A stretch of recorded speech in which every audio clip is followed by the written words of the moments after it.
So anyway, um, well, first off, we're going to announce next week we will still have the same Zoom meeting um, information, but starting July 5th, the first one, we'll have a different link and we'll post that out on Facebook and all our social media and all that fun stuff.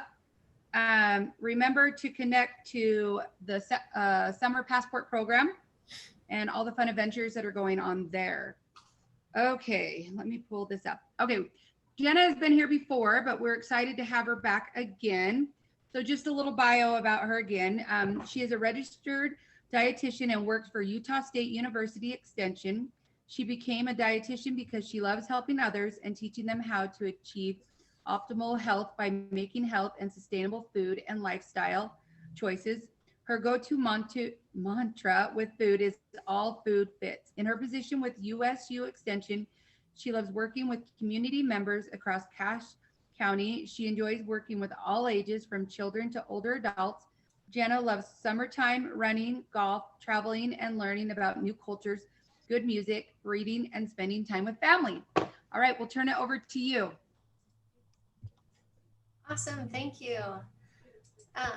So I'll just share my screen. I just have a presentation that I'll use to help me keep me on track. So let me do that really quick. Let's see. All right, can you see my screen? Yes. All right. Yeah, so thank you again for having me back. Last time I talked a little bit about family meal times and game nights, I think it was. So it's fun to be talking more about how we can strengthen family relationships. And just so the topic that I decided on is building resilience through family traditions, and just some objectives that I kind of wrote down to give you an idea of where we'll be going. We'll just talk about the importance of how family time can help with building resilience, talk about specifically how traditions can impact families, and then the benefits of family traditions in building resilience. So we'll just jump right into it. So the question that I wanted to pose right at the beginning to get us thinking about where we spend our time is literally that. So how do I spend my time? So think about that for a second. You know, most of us might have a job. Our kids, they might be in school. I mean, not right now because it's summer, but most of the year they're in school. Different activities, whether it's sports or other extracurricular activities. There are a lot of demands on our time. So there's a lot of things that are spreading families apart throughout the city. So think about that. But then also, I want you guys to do something really quick. So if you have your phone close to you, I want you to just take a second, and if you could check the average screen time for your phone for the last week.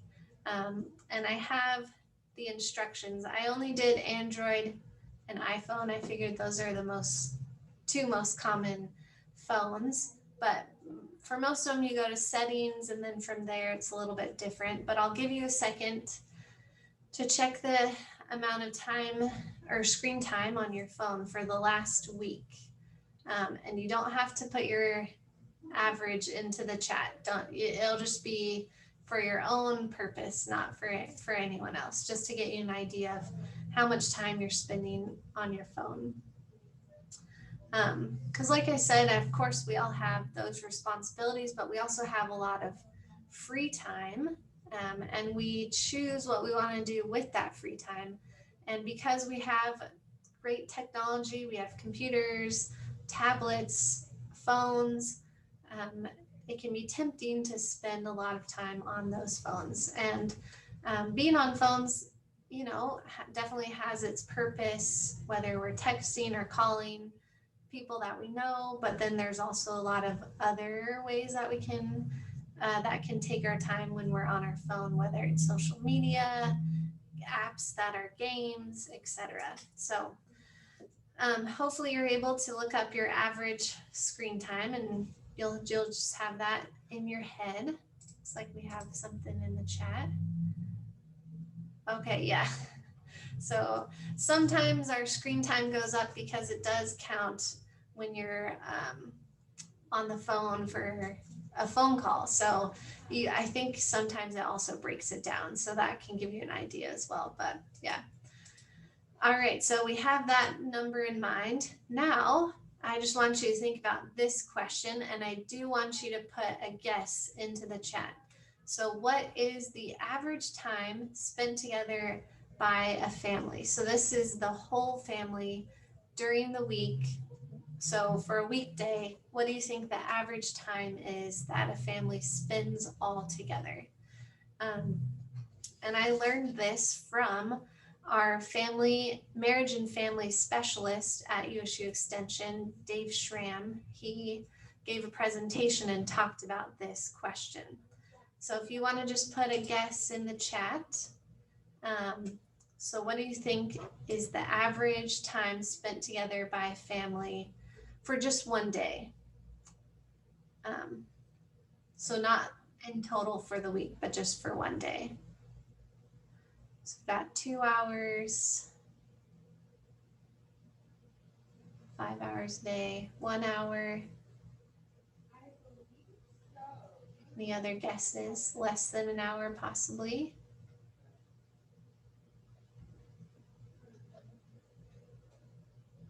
Okay, we've got some good guesses.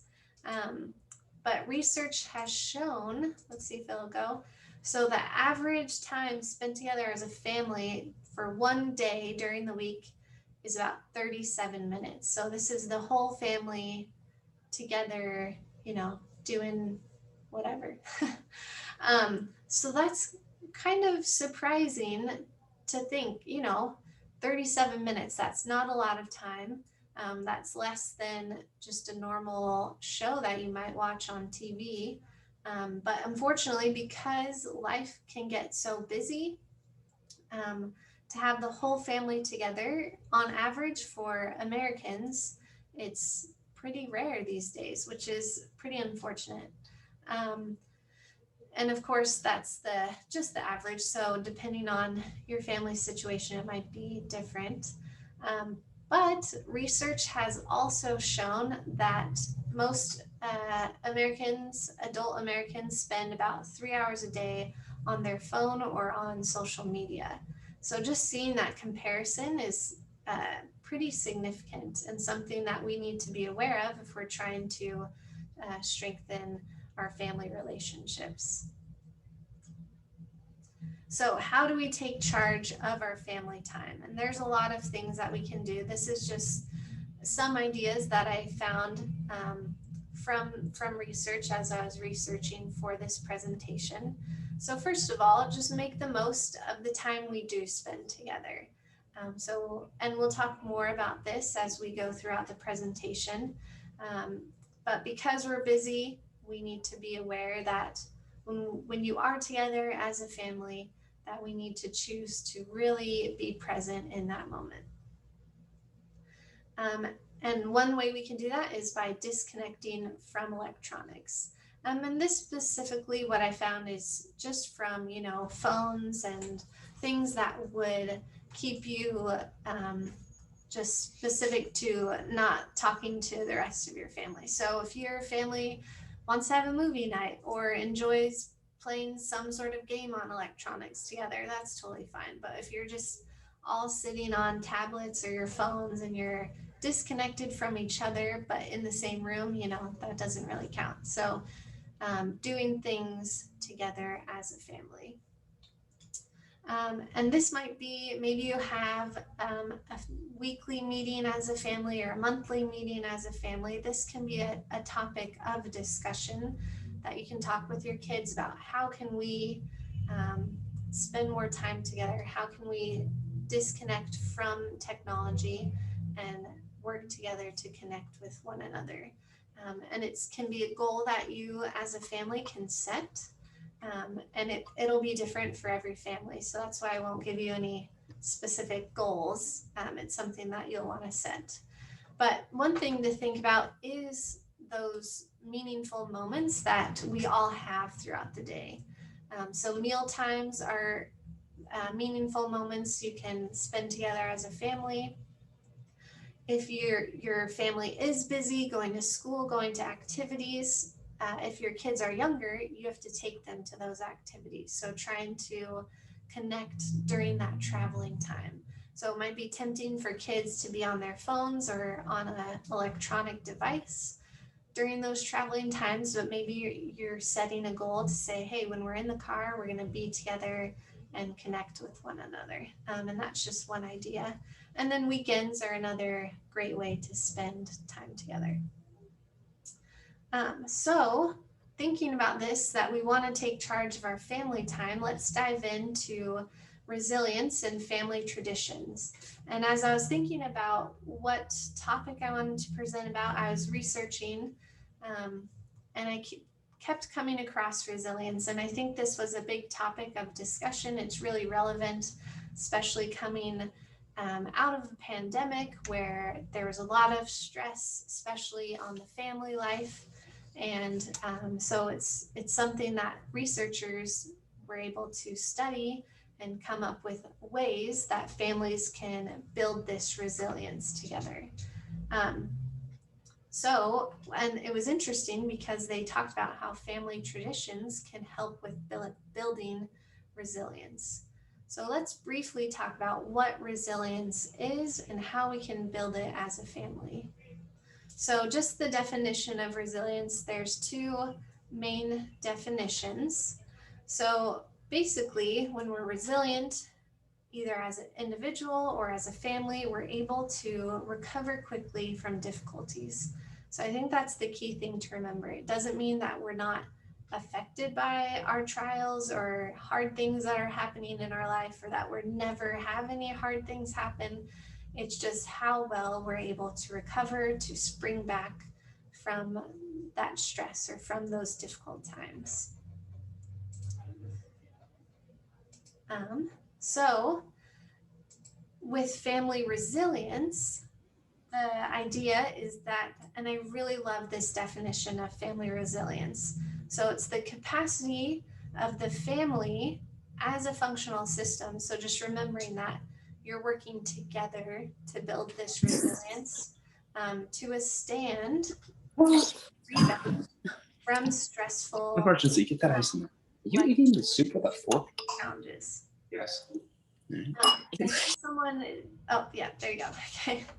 And then, so you're able to rebound from that, but then not only rebound from those challenges, but emerge strengthened, and you're also more resourceful. And that's kind of this definition, while great, it's kind of a lot to take in. So it's something that needs to be a topic of discussion within the family of, how can we work together to overcome challenges, not only just get through it, but be strengthened. And that's the key thing I saw with resilience, is that you're not only just getting through it, but you're coming out on the other side stronger. And so I did just briefly also want to, there we go, just talk about what family resilience is and what it's not. So what I found, and this was from a study in 2016 where they kind of broke down family resilience and kind of the framework of it. But what resilience is not in a family. So it's not just managing the stress or shouldering the burden, just getting through it, or surviving is another good term. While these things probably happen during a stressful time, what we want to remember with resilience is that it's a potential. So going through this difficult time, it's a potential for personal, but also relational. So with your family, you're transforming as a person, but also as a family. And then it's also an opportunity for positive growth, forged out of adversity. So I think, again, those are just really great things to remember, that you want to realize, okay, we are going through this trial as a family. how can we come out stronger on the other side? What can we do to strengthen one another? And maybe it's one of your family members is going through a trial, maybe at school, they're struggling with something. How can you come together as a family to help your family member be strengthened? And it's interesting because over the last few decades, as research has been done on this topic, they found that families or even just a couple married, when they go through trials, if they're working together and trying to have a good relationship during the adversity, they emerge stronger, they have a more loving relationship, and they're even more resourceful, which is great because, you know, we know that trials or difficult times never end, unfortunately, but you're able to have those resources to get you through that next difficult time or those future challenges. So really great things to remember about resilience. Any questions or comments specifically from those here today that want to say anything about family resilience? I think there was a comment in the chat. Oh yeah, thanks. Okay, we'll move forward then and dive into how family traditions can help with building resilience. And I think this is just a really fun topic to talk about. So take a second and think about either the traditions you have right now as a family or some of the traditions that you had when you were a child. These can be holiday traditions or not related to holidays. And think about why you remember these moments the most. When I said just now, think back to your traditions, it was probably really easy for you to think of at least one or two that your family had, just because they're always, you know, in the forefront of our mind. They're good memories. It's something that your family all came together for, and you probably were strengthened from these traditions. And that's something that you want to build with your own family right now. So types of family traditions, you're probably aware of most of these.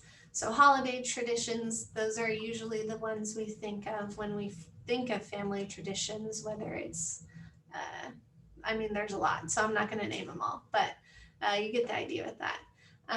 Annual family days, you probably have traditions like this. This is something that maybe you do just close to your home.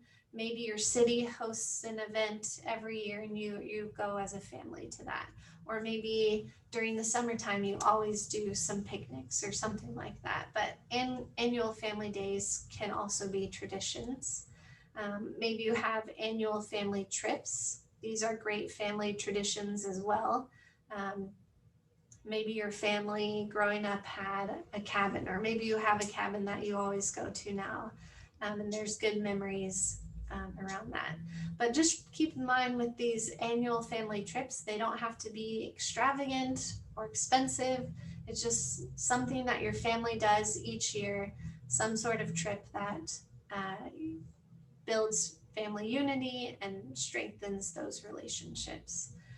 So those first three are pretty common that you're probably aware of, but what I wanted to focus on for the rest of my presentation today is the family traditions in daily family life. So we don't really tend to think about daily family life there really being any traditions, I feel like. But what I found just in the research is that these traditions that we have maybe every day really help to build family resilience. And I just want to show a quick video about someone talking about daily traditions in daily life. So let me bring that up and I'll share. Let's see, I think I have to share my sound. Okay. So he is a doctor, he's a pediatric doctor, and he's just talking about how resilience or traditions can help with growing resilience.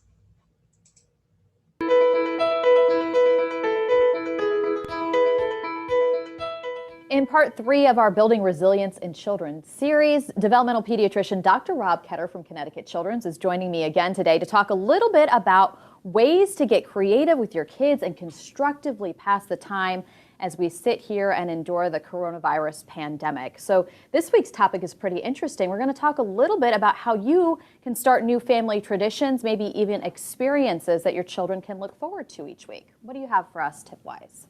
Well, routine and new family traditions are a great way to help kids be resilient, and you can look and explore. You could start by exploring past traditions. Think about things that you did with your parents. Food is a great way to do that. What's a dish that you had when you were a kid? Can you try making it? Can you create a new, Tuesday taco night kind of tradition or meal?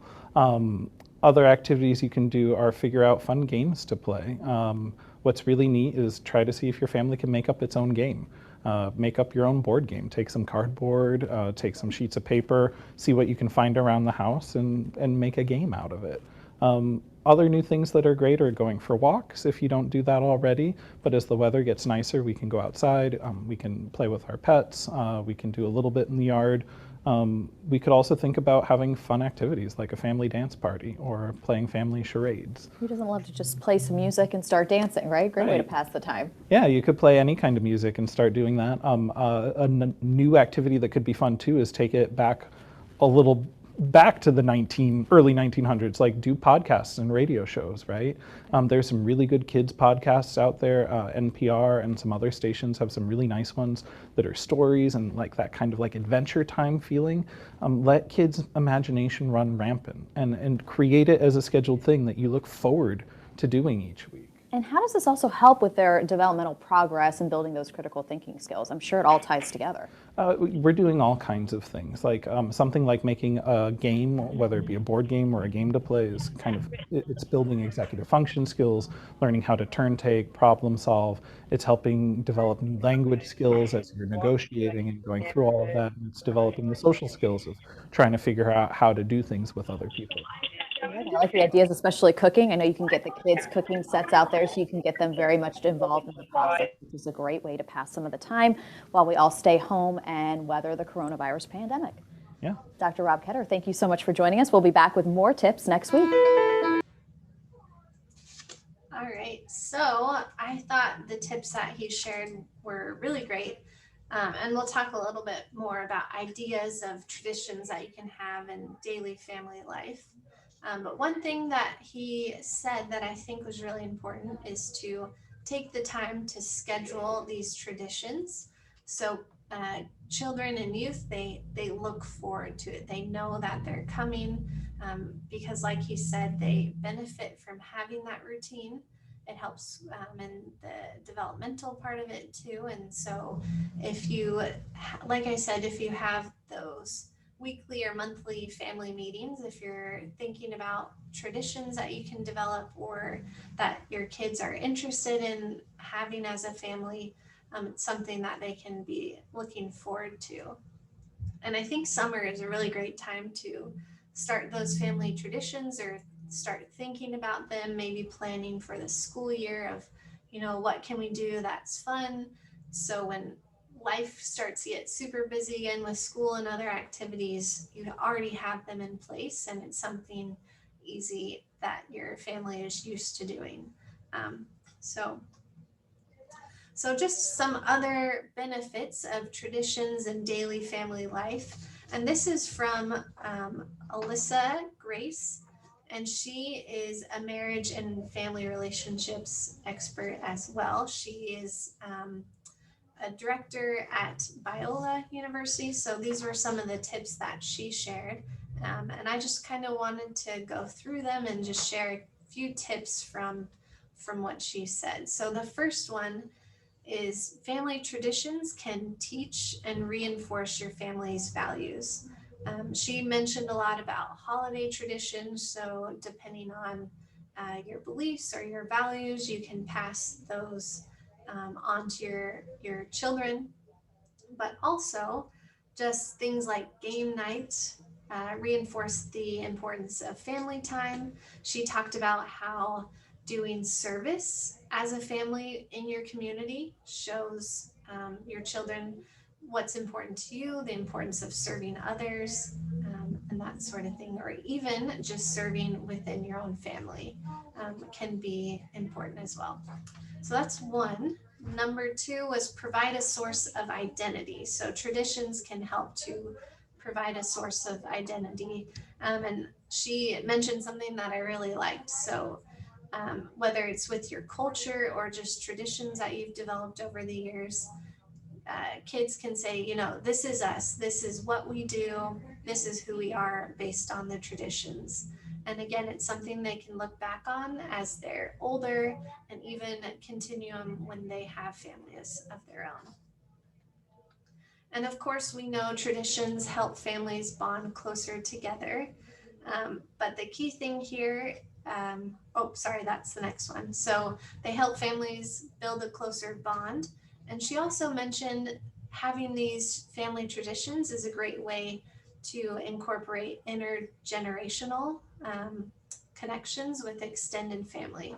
So you may have used Marco Polo or, of course, FaceTime or the other video chat options, doing some sort of weekly call or monthly call with grandparents that are far away or aunts or uncles that are far away. Building that tradition can still help to increase the bond between not only your own family, but extended family as well. This was the next one. So traditions can help families take the time for emotional connection. And I think this is a key one, especially with resilience, being able to feel comfortable with your family members, sharing your emotions, knowing that your house is a safe place. The children can share how they're feeling about different things that are happening in their life. It's really important. So she mentioned, you know, again, disconnecting from technology and connecting to others, being present in the moment, and just being there for your children, you know, asking them those questions and really listening to their answers. And then the next one is creating lasting memories with these traditions. And I mean, we've talked about this too already, just things that they'll always remember. And on the next slide, we'll talk about how we can take mundane tasks throughout the day and build traditions around them so we can create these lasting memories. And then it just helps provide security. Traditions help provide security. So she mentioned, you know, regular rituals or traditions can help provide comfort to children during turmoil. So this one is another key one with resilience. So even if, you know, there's a pandemic in the world or other crazy things are happening, they have these traditions that they can look to. They're comforted by them, and they have that strong family relationship. Oh yeah, thanks for sharing that, Charlie. And then the last one, traditions are a chance to celebrate what makes your family unique. So every family can have their own traditions. There's no one right tradition for everyone. And this is something that you can talk with your children about too. Try to incorporate everyone's likes and personalities and find things that will celebrate those and that the whole family will enjoy. And yeah, so I think that was it. Okay. So we know that there's a lot of great benefits to tradition. So how do we start building these traditions if we don't have any daily life traditions already? So looking at these pictures, they're just the mundane tasks that everyone has as a family. So being tired in the morning, trying to get your kids ready for school, eating breakfast kind of, but also have a sleep together while eating breakfast, and taking your kids to school or to other events, cleaning the house, doing those fun chores all the time, helping your kids with homework. All of these things are just tasks that you just have to do throughout the day. I mean, you don't have to, but you know, most families do. But how can we take these tasks and find ways to build traditions into these tasks? So a couple of things to keep in mind. So be intentional with the tasks that you're doing. So if you are able to eat breakfast as a family, what's something that you can do together to build that connection, to help to increase resilience in your children? And then make the moments meaningful. So that's why I picked this picture with the kids on their tablets or on their phone. So if your kids are always on their phone while you're traveling, maybe have a meeting together and say, hey, we're not together a lot. Let's set a goal to not have tablets or phones on in the car, and just try to have some sort of tradition with that or something. So it looks like we have a comment in the chat. Oh yeah, that is great, Janelle. So Janelle said that they involve their kids in decisions about traditions, vacations, and events, so they're more likely to participate. Perfect, that's great. Another one is planning ahead. So some traditions I feel like come just because it's spontaneous. You just try something fun and everyone loves it, and then you just keep doing it. So that I think that sometimes can be the case where it's just a fun, spontaneous thing and everyone enjoys it, so you keep doing it. But a lot of times I feel like you kind of have to brainstorm together and kind of think of things that you can do as a family, and that could maybe come into play with chores. If chores are a hard thing, maybe say, all right, we're gonna play some fun music while we're doing our chores, and everyone gets a day that they get to pick the music or something like that. And you still are getting the work done, but it makes it memorable for your kids. Oh yeah, I like that too, Shirley. So for breakfast, you have a tradition of letting each child talk about their day or what they intend to do with it. That's awesome. And that kind of teaches planning ahead as well. Yeah, that's great. And then this is something I took from just the website that I was reading earlier about the tradition. So create it as a scheduled thing that you look forward to doing, so that helps kids as well. And then trying to keep it simple. So not all traditions need to be extravagant, and we don't want to spend a lot of money on traditions.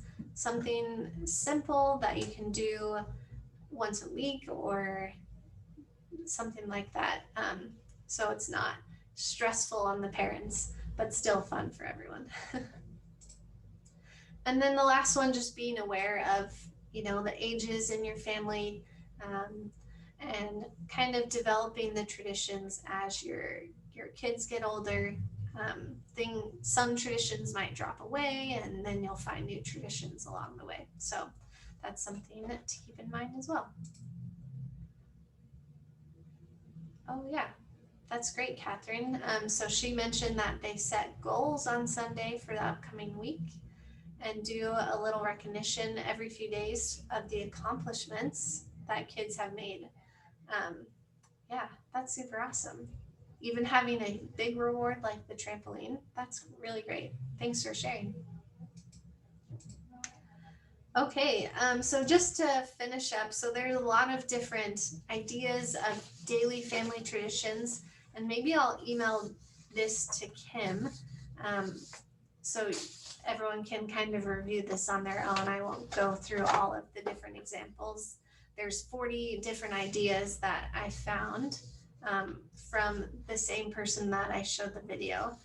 But there's a lot of different areas within daily family life that you can build traditions into. So Kim, I'll send this to you. Is it a link you're sending to me? Sorry, what was that? Is it a link you're sending to me? Yep, yeah, it'll just be a link, and it Something goes we through can put in the chat. Oh yeah, I can do that. Yeah, I'll do that right at the end of the presentation. Okay, so one thing that was mentioned in the video that I did some more research on was podcasts. I feel like podcasts are a huge thing today. And of course, as adults, we don't really listen to kid podcasts, but there are a ton of podcasts for children and adolescents. And this is probably just like a few out of the many. But as I was kind of doing some research, these were the top ones that I thought that were pretty awesome. So just to maybe briefly explain a couple. So the What If World is really awesome. The guy, he takes questions from kids and they say, you know, what if, and then just have a whole idea. And he builds a story around their question that kids can listen to. So that's a really fun one. And I think it'd be fun for families to listen to. Julie Andrews, she has a podcast where she reads a book and then answers some questions that kids send in as well. The But Why one is just a fun one about questions that kids might ask. So that would be a fun one for parents and kids to listen together. Let's see, the Forever Ago is a history one for kids, so it's on their level. The Mystery Recipe one is really cool. So this is done by America's Test Kitchen, and they take just a fun ingredient and create a recipe around it. Short and Curly, it's kind of a random title, but it's an ethics podcast. So it's questions that might come up at the dinner table or something that they might hear about at school, topics they might hear about at school, and they break it down at a kid's level. So that one's kind of interesting. So all of these I would recommend. It's something maybe you can listen to in the car or at the end of the day or something like that. But just a fun idea, especially if you all enjoy listening to podcasts. And one other one is language podcasts. So maybe setting the goal to learn a language together as a family, or at least, you know, practice a language together as a family. So just to wrap up my presentation, I wanted to leave all of you with a challenge. And I want you to sit together as a family and talk about, just talk about the benefits of family traditions. From the comments that I saw, it looks like a lot of you already have some fun family traditions. So talk about that. Talk about the traditions that you already have, and it can be from those 4 categories. So the holidays, the annual family days just around your house, the family trips, and then traditions in your daily family life. And then once you think of ones that you already have, try to develop a couple more. And again, it can be in any category, but also try to specifically set some for a daily family life as well. And then once you do that, just set that list somewhere so you all can see it and it kind of reminds you until you just get into that habit and start continuing to build those family traditions. And as I said, kind of throughout the presentation, as you're building those family traditions, it'll really help with building resilience, not only in your children, but also as parents, you'll be able to build resilience together as a couple, and then as a family as well. So thanks for attending the presentation. It was fun presenting about this topic, and I'll put that link just in the chat. So let me do that really quick. Thank you. You were amazing.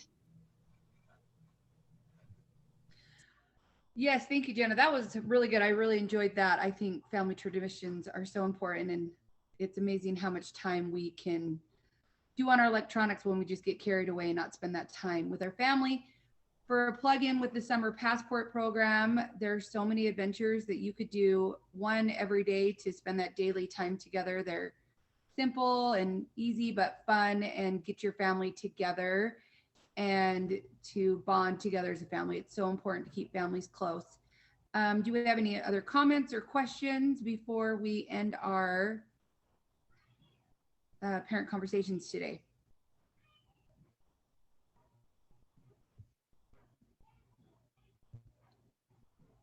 All right, we'll just give you enough time to get that into the chat.